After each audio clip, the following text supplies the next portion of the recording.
Para pendidik taman kanak-kanak bersatu padu mencurahkan tenaga, mendidik dan memupuk bunga bangsa sejati.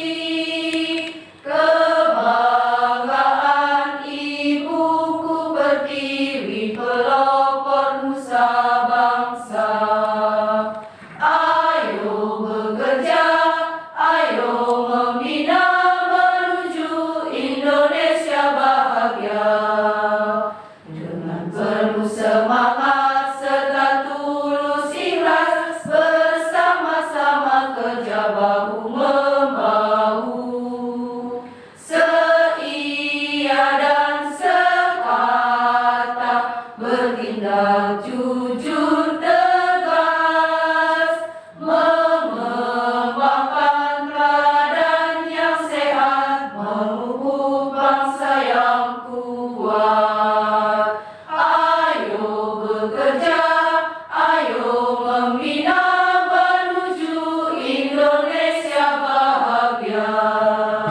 Sebagai kado untuk anak Indonesia dalam rangka peringatan Hari Anak Nasional Senin 25 Juli 2022 segera dimulai.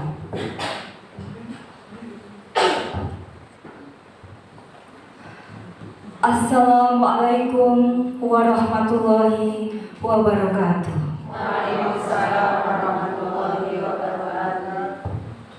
Selamat pagi, salam sejahtera untuk kita semua. Yang terhormat Kepala Dinas Pendidikan dan Kebudayaan Kabupaten Purbalingga, Bapak Tri Gunawan Setiadi SHMH. Yang kami hormati Kabid Pembinaan PAUD Dinas Pendidikan Kabupaten Purbalingga, Bapak Adi Pawoko SH. Yang kami hormati Kasih PAUD dan PNF Dinas Pendidikan dan Kebudayaan Kabupaten Purbalingga, Bapak Agustri Rusianto SPD. Yang kami hormati Ketua Korwil Camdindikbud Kecamatan Karanganyar, Bapak Ngisom SPD. Yang kami hormati Ibu Pengawas TKI PGRI Kabupaten Purbalingga, Ibu Siti Humaroh SPD AUD, IG TKI PGRI Kecamatan Karanganyar. Dengan memanjatkan puji syukur kehadrat Allah Subhanahu wa Ta'ala, Tuhan yang Maha Esa, atas limpahkan rahmat dan ridhonya, sehingga pada hari ini, Senin 25 Juli 2022, kita dapat menghadiri acara launching buku kumpulan dongeng IG TKI PGRI Kecamatan Karanganyar sebagai kado untuk anak Indonesia dalam rangka peringatan Hari Anak Nasional dalam keadaan sehat walafiat, tidak kurang suatu apa. Bapak Ibu yang kami hormati, sebagai informasi untuk buku kumpulan dongeng ini merupakan hasil karya dari 29 orang penulis yang merupakan guru TK Pertiwi sekecamatan Karanganyar.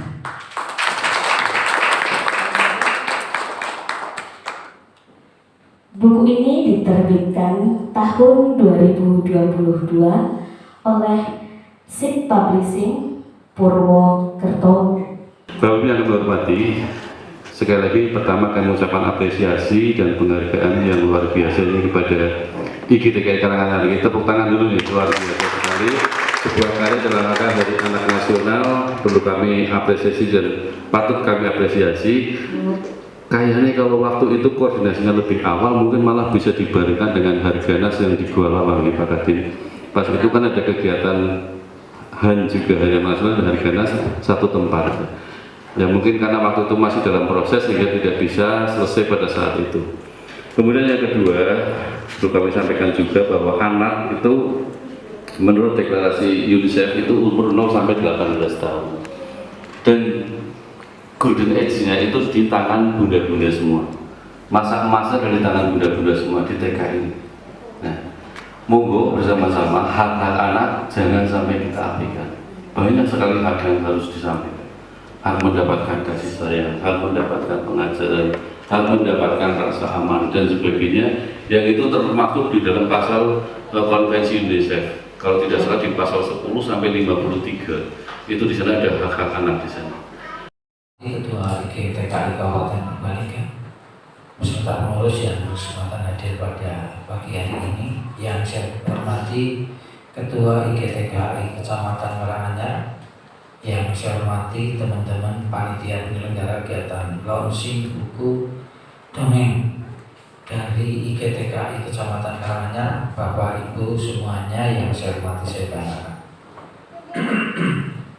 Pertama-tama marilah kita panjatkan pujian syukur kita kehadirat Allah Subhanahu wa taala atas segala limpahan rahmat, taufik serta hidayah yang diberikan kepada kita semuanya.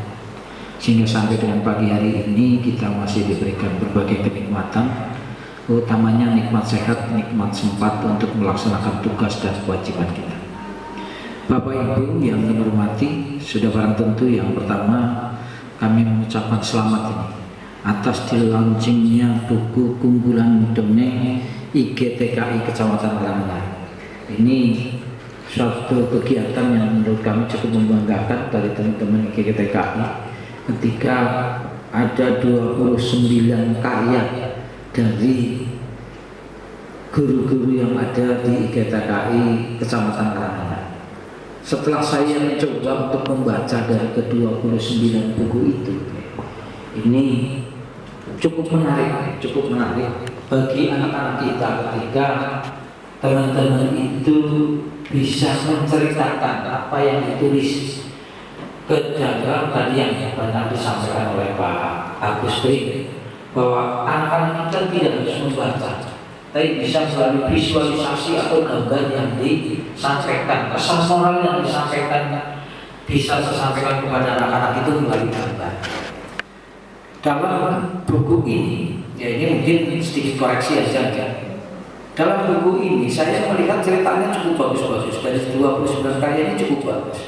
Satu hal mungkin gaya bahasanya itu terlalu formal sekali, ya, terlalu formal. Bukan bahasa untuk anak-anak kita itu. Kayaknya ceritanya kalau mau dewasa gitu ya. Jadi humorisnya agak kurang. Bagusnya bagus, tersusun dengan kalimat yang sesuai dengan ejaan ejaan yang disempurnakan kalimatnya, tapi terlalu formal ketika ini harus disampaikan kepada anak-anak kita, terlalu formal, sehingga ke depan ketika teman-teman mau menyusun kembali harapan kami, pesan moral disampaikan kepada anak-anak kita dalam bentuk yang lebih humoris, lebih mudah dipahami atau lebih diketahui. Ya, saya insya Allah sudah baca semua ini 29 dongeng ini. Ketika kemarin kami diminta untuk datang di sini, saya sudah baca semua ini, insya Allah. Ya. Insya Allah saya sudah baca semuanya. Sambil jalan tadi ngerangkum makan. Tadi sambil jalan dari Lombok saya ngelakukan dua cerita ceritanya dua. Sambil jalan kaki saya cerita macam si bapak sama si posisi kucing Belanda. Saya baca betul ini. Saya harus serius ini karena apa namanya buat ini bagus ini sebuah karya dari teman-teman. Ingatase. Teman-teman disibukkan dengan berbagai kegiatan di sekolah, masih sempat untuk menulis sebuah dongeng. Ini menjadi luar biasa sebenarnya. Cuma ke depan sekali lagi teman-teman mohon ya, biar lebih komunikatif lagi, mudah dipahami oleh anak-anak kita dengan bahasa-bahasa yang tetap dengan prinsip EYD, ejaan yang sempurna, tapi mungkin dengan bahasa yang lebih komunikatif, lebih humoris.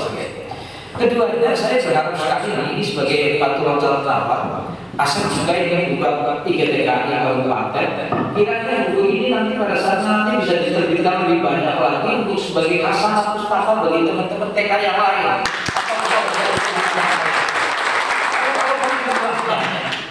Ini luar biasa. Kita punya ada 600 lebih lembaga PAUD. Ada 600 lebih lembaga PAUD. Ada 482 SD. Bayangkan coba nanti kerjasama dengan teman-teman, misalnya kami dikontak, Pak ini kami agak bisa bukan apa mungkin bisa kami izin untuk bisa sampai ke SD dan sebagainya. Kenapa tidak? Kenapa tidak? Yang penting bukan hanya untuk kepentingan pribadi tapi kepentingan organisasi. Saya bagus. Pengembangan seperti itu bagus. Kami bantu, insya Allah kami bantu untuk bisa mengembangkan. Yang ketiganya, saya juga melihat dari sisi buku ini dengan visualisasi gambar yang ada cukup menarik ya. Tapi ini kertasnya eksklusif banget. Kertasnya terlalu eksklusif. Ini benar karena apa? Ini apa ya? Bukan hanya mahal, tapi justru ketika ya bagus nggak eksklusif, bagus lah ya. Tapi untuk kelas buku, sekelas buku, ini mungkin perlu dikurangi. Harusnya harus, tapi ketebalannya mungkin ini gramnya yang mungkin perlu dikurangi. Jangan terlalu eksklusif. Kalau menurut saya mungkin ya kertasnya apa gambarnya tetap warna terus. Color itu penting karena apa? Anak-anak kita lebih tertarik lihat seperti itu. Mungkin perlu juga ada sebuah animasi dalam gambaran apa? Dalam dongeng itu ada sebuah animasi yang bisa merekam pikiran anak-anak kita. Oh ini ceritanya terkait dengan yang sepatu ini misalnya. Pinky si sepatu sporting misalnya. Wah, akhirnya mengatakan sepatu udah ada gambarnya di halaman awal. Nah, mungkin di ilustrasi sebuah tulisan bisa digambarkan mungkin sepatu dengan si Pinky-nya apa, gambaran si Pinky-nya bisa apa terkait dengan sepatu itu misalnya seperti itu. Ini menurut kami penting agar apa? Agar halaman berikutnya ini tidak menjadi kosong seperti ini. Tapi diilustrasikan di latar belakangnya itu ada sebuah gambar. Ini tinggal desainnya saja. Kalau ini sudah bagus. Tapi kami baru tertera di halaman awal, sehingga ilustrasi itu bisa menggambarkan, oh ini alur ceritanya seperti ini. Yang keempatnya, ya pada saatnya nanti ketika teman-teman mau menerbitkan apalah yang bisa diterbitkan oleh teman-teman dalam rangka untuk kegiatan pembelajaran yang tadi sudah banyak disampaikan juga. Walaupun kita belum sampai ke anak-anak TK itu dari dulu, Ibu Umairah masih saya tok wanti-wanti jangan dulu kaliskus. Membaca, menulis dan berhitung bukan menjadi sebuah kewajiban untuk anak-anak kita di jenjang pendidikan anak usia dini. Walaupun tadi banyak protes, iya benar. Bocah sekarang TK tekan ini dan belum teng maca nang sekolah sih dibilang apa gitu. Nah ini yang memang saya sering dengar. Tapi hal yang semacam itu mungkin pada saatnya nanti ada rapat koordinasi besar tingkat kabupaten yang sedang kami gagas ini. Kami kepengen menggagas sebuah rapat koordinasi besar yang melibatkan semua unsur dalam artian misalnya nanti pengurus IGTKI, pengurus HIMPAU, pengurus K3S, pengurus MKKS, dari pengurus IP misalnya, dari pengurus pengawas dan sebagainya kami kumpulkan. Saya kepengen mengadakan rapat besar betul bagaimana melaksanakan kurikulum merdeka ini dari semua jenjang. Nah pada saat kesempatan yang semacam itu nanti akan kami banyak sampaikan terkait dengan apa tugas pokok dan fungsi. Ini sehingga nanti tidak salah kaprah, nanti kudu bisa pinter baca, pinter nulis, kudu pinter berhitung. Yang kelimanya terkait dengan launching buku hari ini, saya kepengen pada saatnya nanti. Kemarin saya ketemu dengan teman-teman, banyak teman-teman guru TK juga di Kecamatan Kemangkuan pada hari Sabtu. Mungkin dari kalangan ada yang diundang. Kemarin pada saat acara Bintek terkait dengan cerita anak hari Sabtu kemarin, storytelling. Saya diundang di sana dan saya menyampaikan banyak hal. Coba digagas juga. Kalau ini kan sekedar cerita yang ada terinspirasi dalam benak pikiran Bapak ini.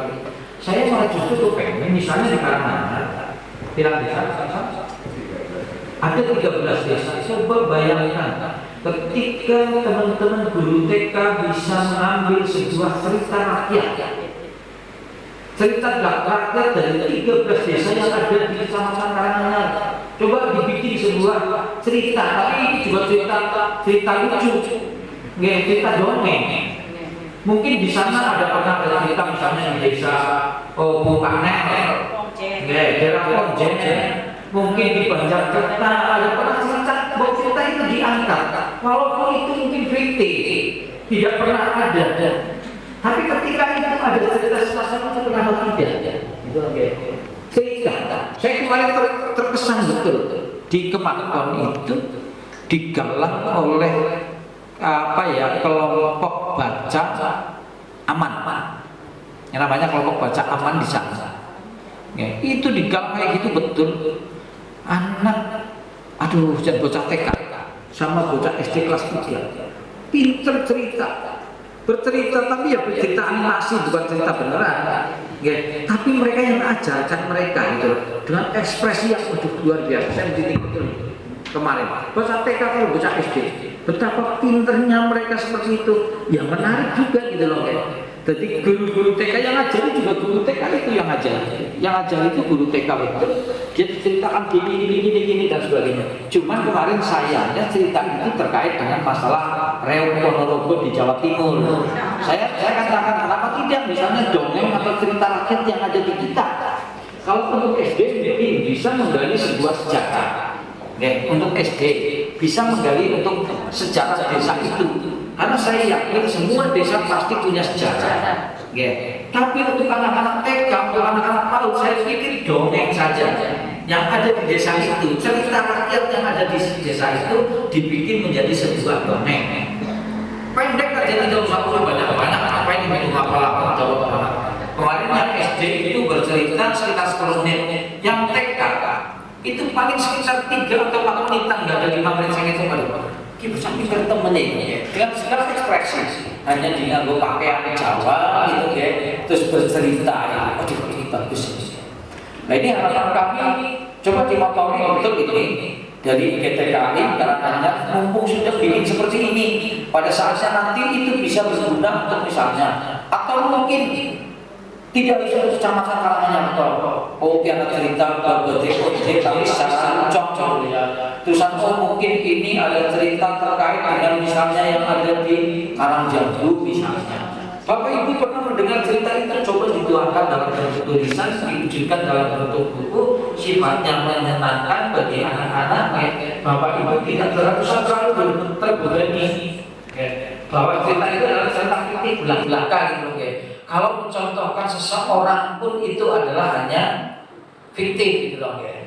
Mungkin dikiranya kok tadi kemarin nyinggung perasaannya wong dia dan sebagainya, ya diceritakan bahwa ini adalah cerita fiktif belaka seperti Bapak Ibu ketika nonton sinetron. Itu seperti itu harapan kami. Dan yang keenamnya, Bapak dan Ibu sekalian hormati, terkait dengan buku ini, harapan kami bisa menjadi pemacu semangat untuk teman-teman semuanya.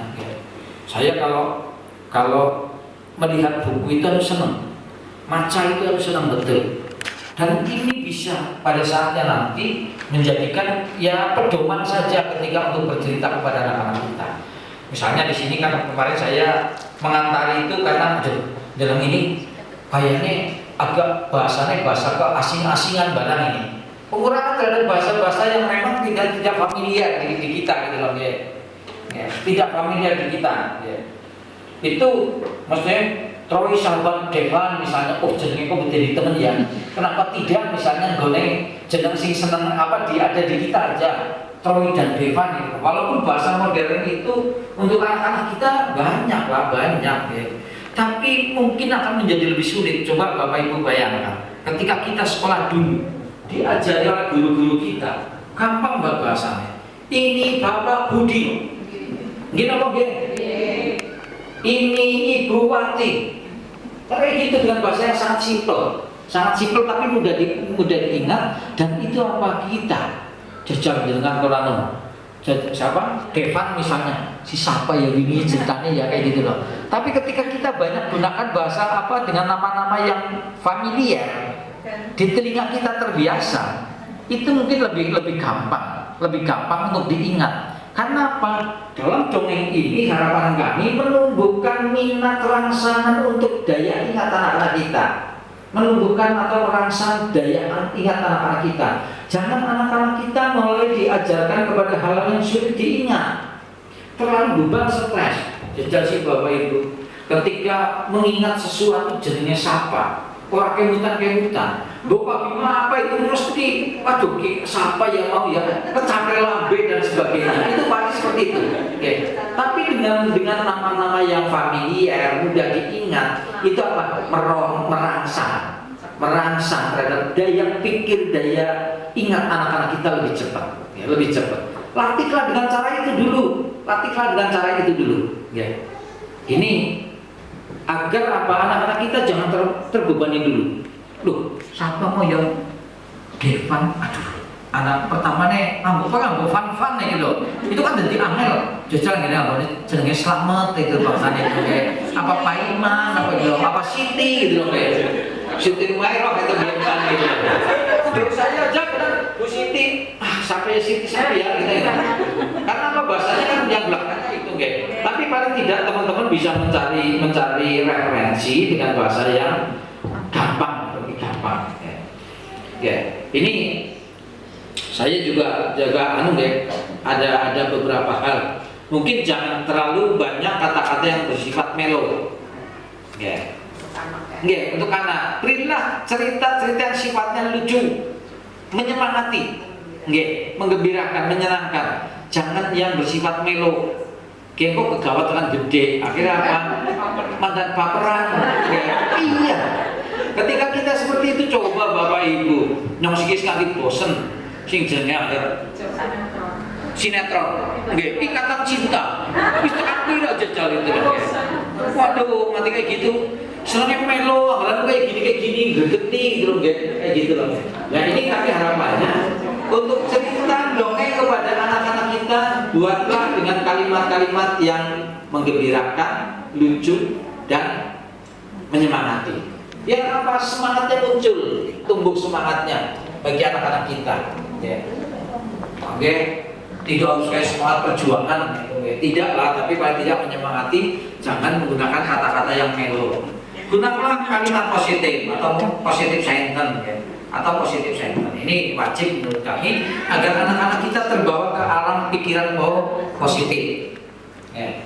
Karena apa, sering saya katakan kepada teman-teman guru, khususnya kemarin pada saat saya IKM, ya, implementasi kurikulum merdeka untuk guru SD maupun SMP, teman-teman guru itu sebenarnya gawe ini jebakan tok, gawe ini kalimat negatif, sehingga tekan dari cilik sudah jadi kayak gitu, dari SD sampai dengan SMP, sebenarnya mesti anak-anak kita sifatnya jebak, mesti berpikirannya semua akhirnya mungkin positif apa negatif, urung apa itu tanggapi negatif. Bukti apa medsos itu coba lihat, di medsos coba. Ngerti orang lagi dulu dengan komentar negatif. Karena apa? Terbiasa dari kecil diajari hal-hal yang bersifat negatif. Bapak Ibu guru ketika mengajari menggunakan kalimat negatif atau negatif sentence, tidak menggunakan kalimat positif.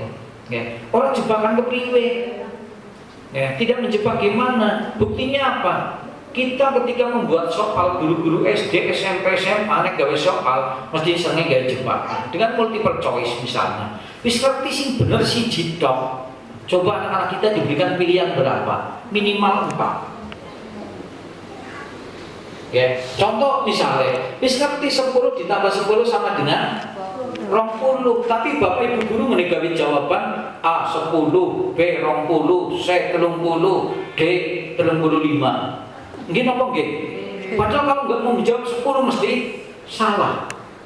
Tapi tidak pernah merangsang otak anak-anak kita untuk berpikir lebih global lagi. Dibaliklah coba dengan 20 sama dengan titik-titik ditambah titik-titik. Sekelas G jawabannya bisa berubah beda-beda semuanya. Itu kan positif. Bahwa walaupun goalnya sama, angkanya 20, goalnya sama dengan angka 20, tapi berbagai cara boleh dilakukan. Nyong senengnya 1 ditambah 19 sama dengan 20. Nyong ora seneng nek 1 tambah 19, nyong senengnya 19 ditambah 1. Boleh kok bener iki. Kan begitu. Memberikan rangsangan anak-anak kita untuk lebih berpikir global. disamaratakan atau dengan menggunakan kacamata kuda nek sekang Karanganyar arep maling Purbalingga kudu lewat Bobotsari tok gitu loh nggih. Wong sikit lewat Karangkonco di sana jembatan merah untuk pengadikan ya kena. Arep mandana dos titik lewat Losari malingana ya kena kok kan boleh. Sing penting tujuannya tekan Purbalingga dengan berbagai variasi, dengan berbagai macam. Seperti itu akan menambah hasanah anak-anak kita dengan berpikiran sekali lagi positif. Ya. Benar ini bagus.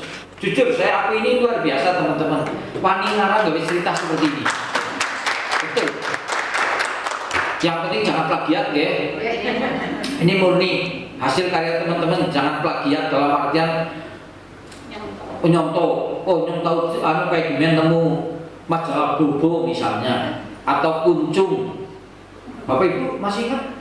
Dulu kita ada masalah majalah Bobo, ada majalah Kuncung, ada Kawanku dan sebagainya. Di sana kan banyak sekali kumpulan cerita-cerita sampai dengan penyebar semangat menggunakan bahasa Jawa. Itu kan banyak juga. Nah itu hanya sebagai referensi saja untuk Bapak Ibu bisa menceritakan mungkin hal yang sama atau mungkin temanya hampir sama tapi kondisi situasinya yang berbeda. Ini harapan kami Bapak Ibu. Sekali lagi ada 6 catatan ya, 6 catatan kami untuk penyempurnaan ke depannya ketika Bapak Ibu harus menciptakan buku-buku berikutnya. Dan sekali lagi coba saya tantang betul ini, jejak gawe dongeng rakyat yang ada di wilayah Kabupaten Purbalingga dibukukan. Nanti saya yakin ini ketika Bu Siti Humairah nanti menyampaikan ke teman-teman di GTKI yang lain kepengen juga. Saya yakin. Karena ini bagus. Saya baca tuh simple tapi misalnya ini dongeng burung dan semut misalnya gitu ya. Saya betul kalau kan ini simple tapi gampang banget dicerna oleh anak-anak kita, mudah sekali ini. Ini bagus ya. Ini bagus. Saya cerita enteng tapi bagi anak-anak mudah untuk dicerna. Cerita-cerita ringan, ini nggak ada yang ceritanya berat, nggak ada ya. Kalau menurut saya kayak misalnya saya terkesan lagi karena saya kebetulan habis minum madu lebah dan lebah lebah dan madu itu juga wah ini bagus ini. Apalagi di situ nanti di prologi di kalimat akhir fungsi dari madu dan sebagainya itu menjadi lebih lagi. Tapi catatan kecil aja seperti footnote misalnya di cerita dongeng itu ada kemanfaatannya diambil footnote, catatan kaki mungkin 2 atau 3 baris saja cukup menceritakan cerita ini tentang ini sudah selesai di atas. Diadakan fungsi madu antara lain merangsang pertumbuhan otak anak misalnya seperti itu kan bagus ya. Jadi promosi kalau Pak Bupati juga gitu loh oh ternyata seperti itu. Oh cerita terkait dengan misalnya kegemaran anak kita untuk kembang makan ikan dan sebagainya. Nanti di prolognya di bawahnya ada footnote-nya diberikan catatan fungsi banyak makan ikan untuk ini misalnya seperti itu. Saya pernah baca buku seperti itu ketika di antologi puisi. Saya pernah mengatakan seperti itu. Oh ini cerita fiktif, tapi ketika berpuisi tentang alam, apa sih fungsi dari tumbuhan hijau? Di situ ada footnote-nya. Ini bagus. Hanya menceritakan terkait dengan fungsinya. Dan ini jarang sekali Bapak dan Ibu sekalian hormati dongeng-dongeng yang sepanjang ini. Dan karena anak-anak kita sifatnya adalah untuk pembelajaran yang bersifatnya menyenangkan, menggembirakan.